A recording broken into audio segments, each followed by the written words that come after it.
Hi, everyone, this is the Encyclopedia Channel. This program interprets the famous American writer Ernest Hemingway's masterpiece The Old Man and the Sea, which is the most typical embodiment of his attitude towards life and literary philosophy. So, how did Hemingway become famous? What kind of image has he created for himself? What kind of experience did Hemingway have to write such classic works? What kind of story is told in the book? What is the biggest inspiration for The Old Man and the Sea? Find out after watching this video. Hemingway is the most legendary American writer in the early and mid-20th century. Most of the life of a professional writer is very monotonous, writing on time every day, occasionally accepting interviews, participating in cultural and social activities, and living in one place for a lifetime except for traveling. Yes, this is the life of writer Faulkner, Hemingway's greatest rival. It can be said that this kind of life does not arouse people's yearning at all. But Hemingway was different. In his life, writing revolved around fishing, hunting, boxing, bullfighting, and war. If we apply Milan Kundera's saying living elsewhere, Hemingway's experience is the life elsewhere that people yearn for. This gives him an additional layer of idle temperament in addition to his status as a serious writer. There is never a shortage of serious writers in this world, and cultural idols are not a rare species, but there are not many people who can combine the two. This book, The Old Man and the Sea, is considered to be Hemingway's pinnacle work, and it is the most typical embodiment of his life attitude and literary philosophy. In order to better understand this novel, it is very necessary for us to understand Hemingway's character traits and life experiences. As a writer, Hemingway's status in the literary world depends on his works. However, as a cultural icon, Hemingway's personality, that is, the so-called tough guy image and elegant demeanor under heavy pressure, are more or less the result of his own careful creation. Many people who had contact with Hemingway believed that he liked to exaggerate his achievements, exaggerate and brag about his experience to achieve dramatic effect. For example, Hemingway often half-jokingly said that he liberated Paris. In fact, when Normandy landed, he just watched from afar from the ship. On the way to Paris, he threw 3 grenades into a cellar that locals said contained German soldiers, and then moved on with the troops, with no one knowing what happened next. But in letters to others, Hemingway claimed that he had killed and wounded many Nazi soldiers, and vividly described how he was shot, how he fought back, and how he was injured. Later, even his approved biographers couldn't help laughing that Hemingway sometimes lived in his own imagination. Such things are not isolated cases. In 1934, with The Sun Also Rises and A Farewell to Arms, Hemingway had already won a high reputation in the literary world. Once, a literary youth asked him, "What is the best early training for a writer?" His answer was, "Unfortunate childhood." It is true that many writers had unhappy childhoods that sharpened their sensibilities, but Hemingway's was anything but unhappy. First part. On July 21, 1899, Hemingway was born in a middle-class family in the suburbs of Chicago. His father was a young and promising doctor, and his mother was an independent woman. From financial foundation to emotional investment, Hemingway's parents are exemplary. During his childhood and teenage years, Hemingway's after-school activities consisted of hunting, fishing, boxing, reading, and practicing the cello, all of which he loved besides practicing the piano. If he had to look for some shadows in his childhood, it can only be said that he was short-sighted. Hemingway was short-sighted since he was a child but refused to wear glasses. After he became famous, he refused to wear glasses when he appeared in public. Presumably he felt that wearing glasses was not tough enough. Hemingway's real literary training came from his experience as a journalist. In 1917, after graduating from high school, Hemingway faced 3 life choices: go to college, work, and join the army. His father wanted him to go to college, and he himself wanted to go to Europe to fight, but he was short-sighted and couldn't pass the medical examination. He ended up working as a trainee reporter, and through his uncle's connection, he got his first job at the Kansas City Star. The newspaper required journalists to write concisely and powerfully, without using stale adjectives and outdated slang, and these characteristics were preserved in Hemingway's future creations. Less than a year after being an intern reporter, Hemingway became a driver of the Red Cross Field Service Corps again, and went to the European battlefield after obtaining the consent of his parents. Not long after he arrived in Europe, Hemingway was injured during a mission to rescue his comrades. The shrapnel from the bomb left more than 200 wounds on his legs, and his first military experience ended.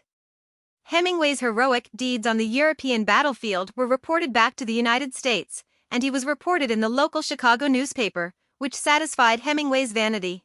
However, this experience also made him mentally frustrated. For a long time, he suffered from insomnia and was unable to turn off the light to sleep. After returning to the United States, Hemingway continued his career as a journalist. He met Sherwood Anderson, who was a well-known writer at the time. From Anderson, Hemingway learned about predecessors like Conrad, and began to pay attention to the works of Virginia Woolf and James Joyce. He also set his sights on Russia. Dostoevsky and Tolstoy also entered the field of vision of the young Hemingway. This allowed Hemingway to discover a new literary world in addition to the way of writing in the news, and to avoid many creative detours. After becoming famous, Hemingway believed that he was already out of the blue. He once cooked wine and talked about heroes with Faulkner, believing that they were better than most of the classic writers of the 19th century, and could compete with Flaubert. Whether it is self-confidence or conceit, there are only two writers that Hemingway is ashamed of, Shakespeare and Tolstoy. Anderson's guidance opened the door to a new world of literature for Hemingway, but what really made him enter the room was his own arduous writing training. After a short rest, Hemingway went to Europe again as a reporter. In Paris, he got acquainted with a large number of cultural celebrities, including the famous Ezra Pound, who liked to support the younger generation, and Mrs. Stein, the sharp-tongued salon hostess. It was her joke that made the lost generation come true. Famous title. However, Hemingway's time in Paris was very hard, with little income, no fame and no works, and finally saved a few stories, and the manuscripts were stolen. At that time, he often wrote in coffee shops, wrote in a portable notebook with a pencil, and wrote for a day.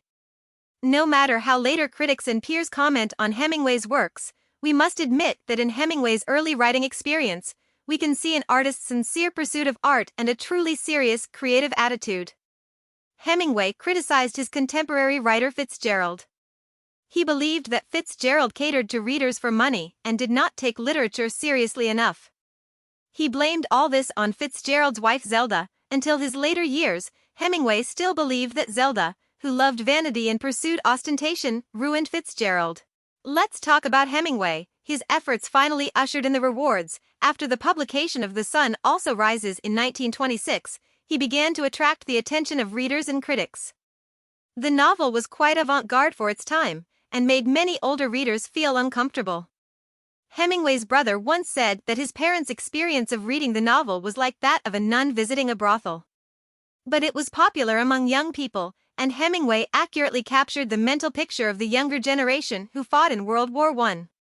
In 1929, A Farewell to Arms, based on Hemingway's own experience, came out, which further consolidated the writer's literary reputation. During this period, there was another event that had a great influence on Hemingway, which was his father's suicide.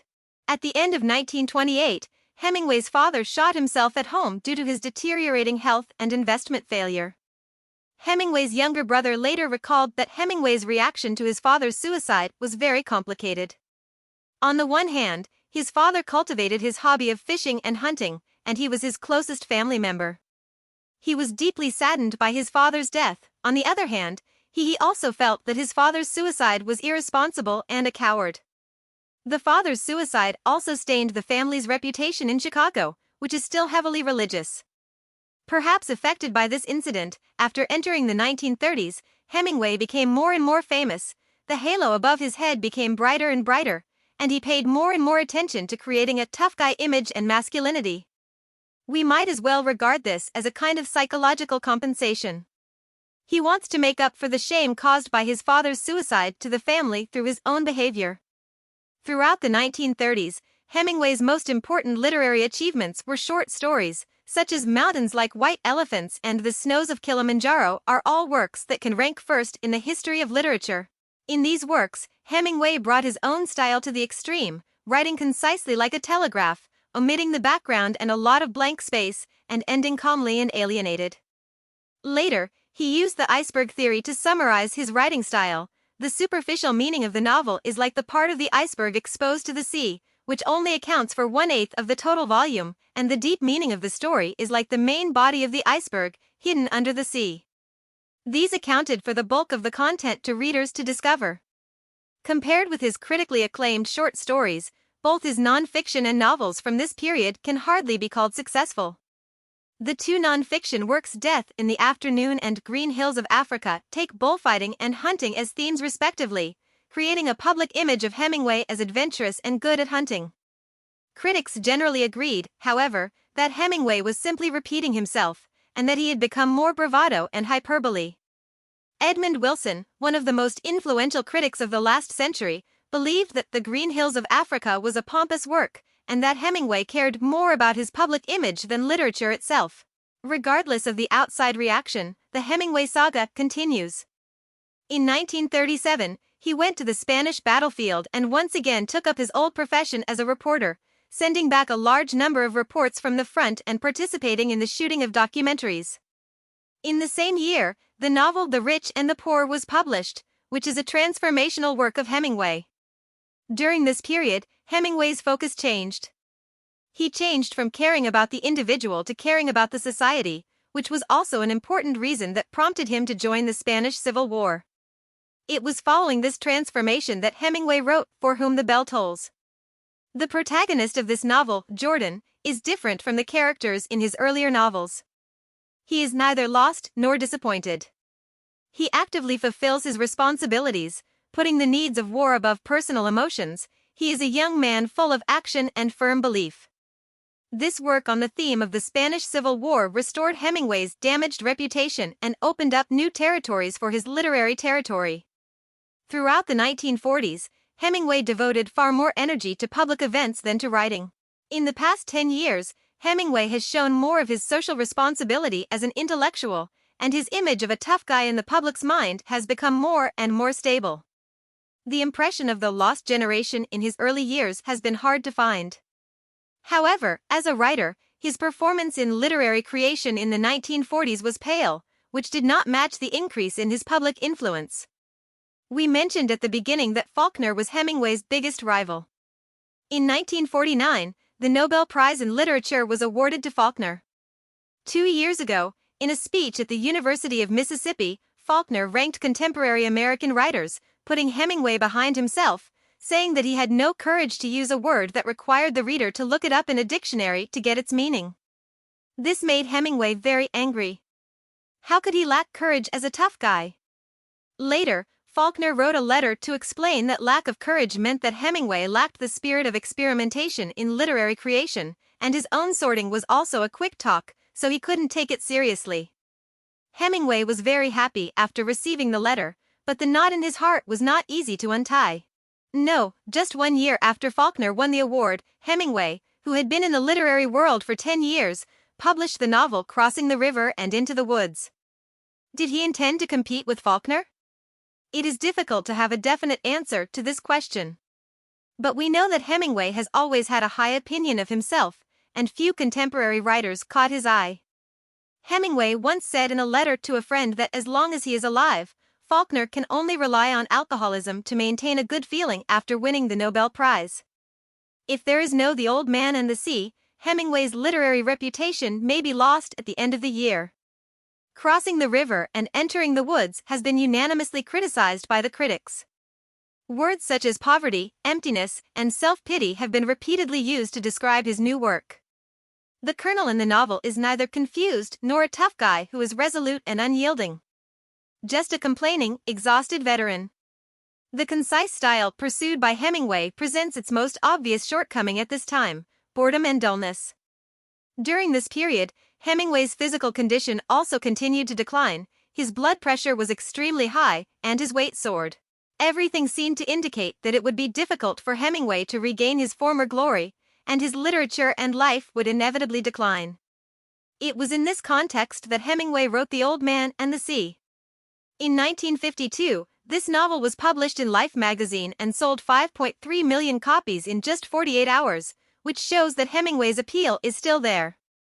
The following year, The Old Man and the Sea won a Pulitzer Prize, and the following year, what Hemingway called that institution in Sweden awarded him the Nobel Prize in Literature. The novel not only helped him restore his tarnished reputation, but also lifted him to new heights. The novel was only written for 8 weeks, but it has been brewing for 17 years. As early as 1935, an old Cuban fisherman told Hemingway the story of how he caught a big marlin and was eaten by sharks. In the second year, Hemingway wrote a newsletter named On the Blue Sea, which was published in a magazine called Master at that time.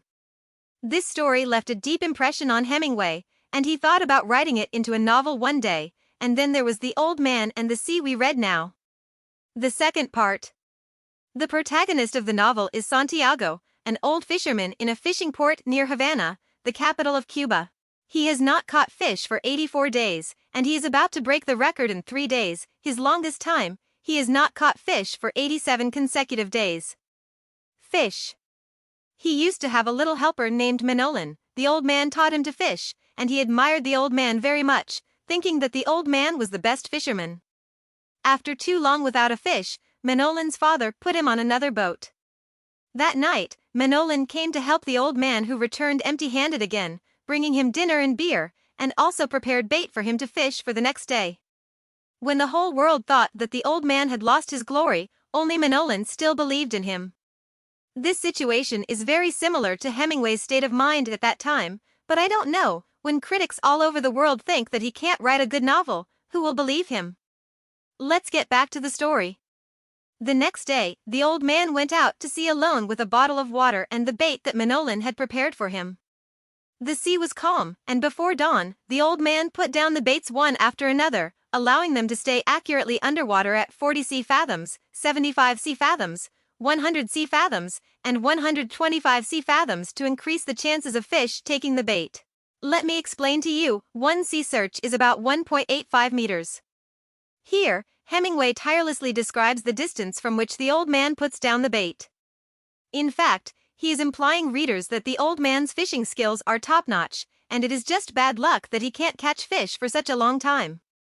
The faint sun rose from the sea, and the old man rowed forward unhurriedly.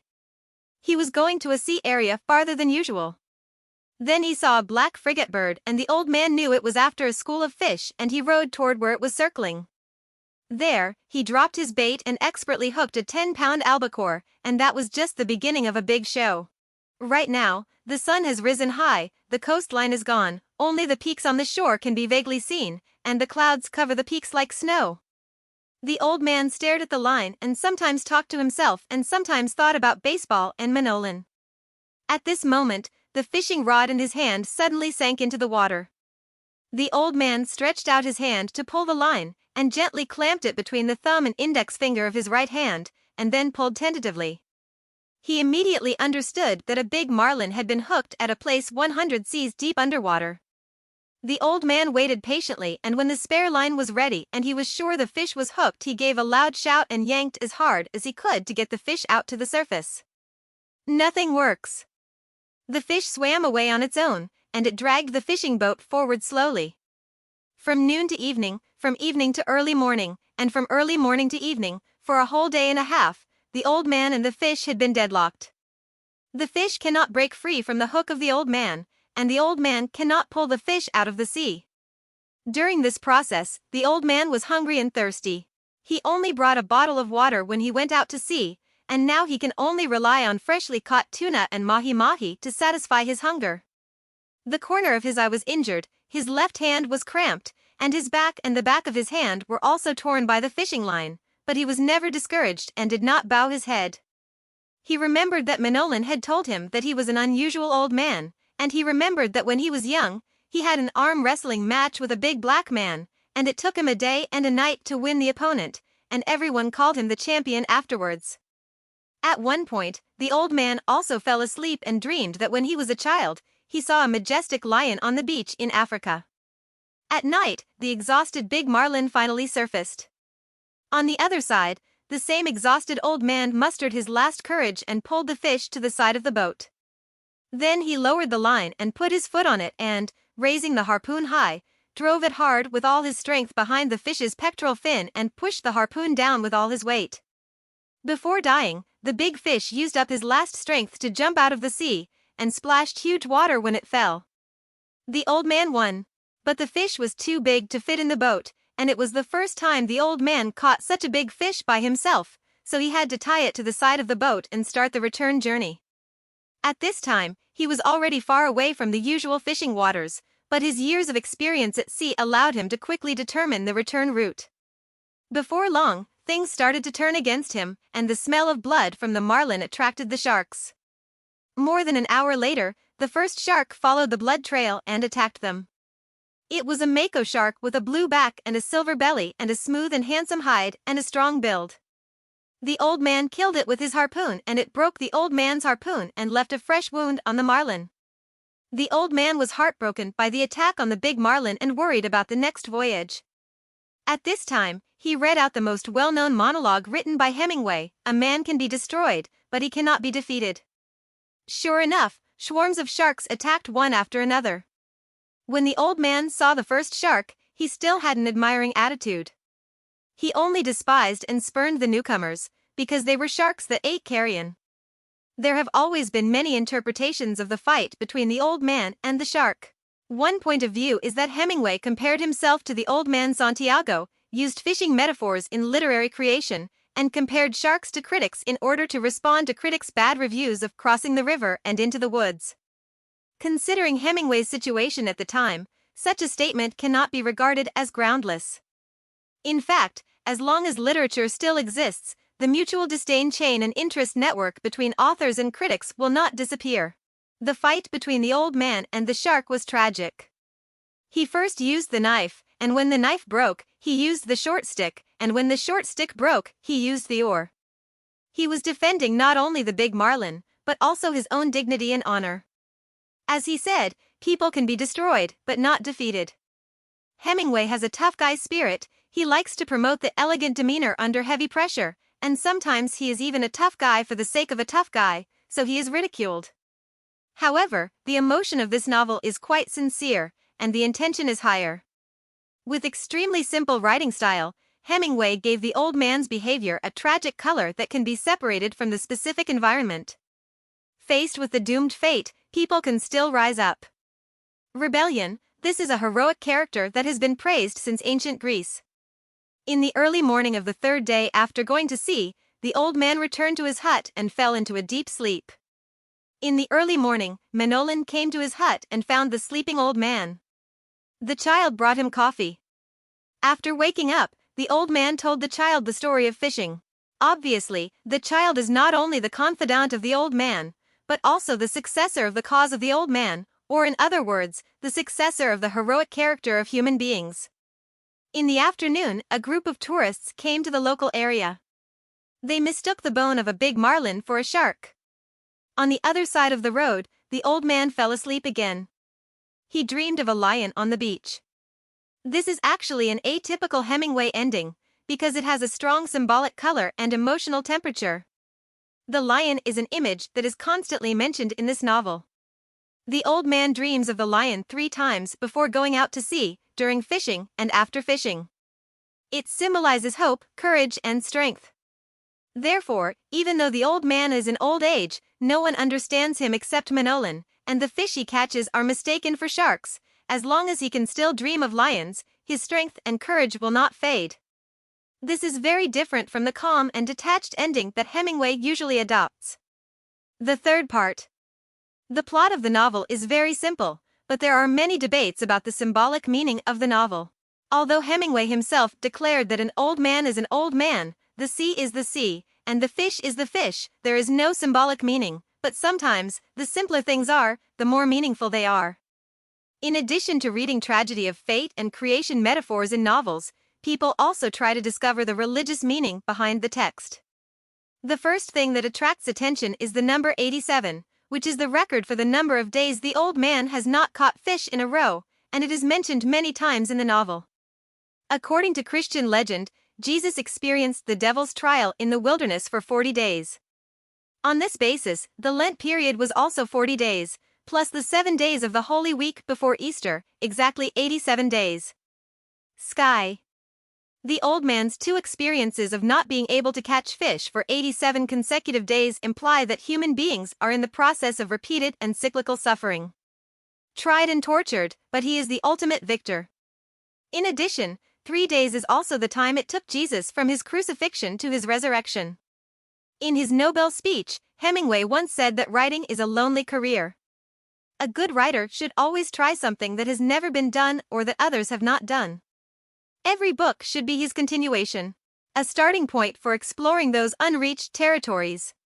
It is a pity that after The Old Man and the Sea, Hemingway did not fulfill his own statement. After winning the award, in the words of his youngest son, he became an international celebrity and vulgar thing. Until his death, he did not write any more fiction. The Old Man and the Sea is his peak and his swan song. In the early morning of July 2, 1961, Hemingway put a double-barreled shotgun into his mouth in his study, pulled the trigger with his big toe, and ended his legendary life in an unusual way. He had a complicated emotional attitude towards his father's suicide, but he didn't expect to end his life in the same way as his father. If he had reviewed his life before pulling the trigger, I don't know how he would feel about it. This is roughly the case with Hemingway's life and the content of The Old Man and the Sea, so we might as well make a brief summary. There are several key words in Hemingway's literary life: lost generation, tough guy, elegant demeanor under heavy pressure, iceberg theory. Confusion was the label of Hemingway's early literary spirit. Whether he really recognized this label is hard to say now, but he soon surpassed confusion and regarded the tough guy spirit and elegant demeanor under heavy pressure as his public image at the same time. His literary creation also shifted from focusing on individuals to focusing on social issues from the mid-1930s.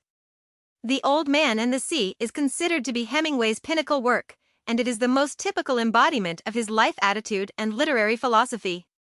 The deafening monologue "Men cannot be defeated, but can only be destroyed" has influenced generations of readers, showing the unyielding courage and tenacious strength of human beings in the face of suffering and setbacks. Iceberg theory is Hemingway's most important creative concept. When he was in a good state, he used line drawing to endow the scene with strong emotional tension and dramatic conflict, making the novel concise but without losing its charm. But when he was in a bad state, his style will reveal the shortcomings of poverty, dullness, and emptiness. Hemingway's literary life is full of legends, and it is difficult to determine whether it is true or false. He said that an excellent writer must constantly explore new fields, but he always sticks to one style. He tried his best to express his tough guy spirit and under pressure elegant demeanor, and finally left this world by suicide.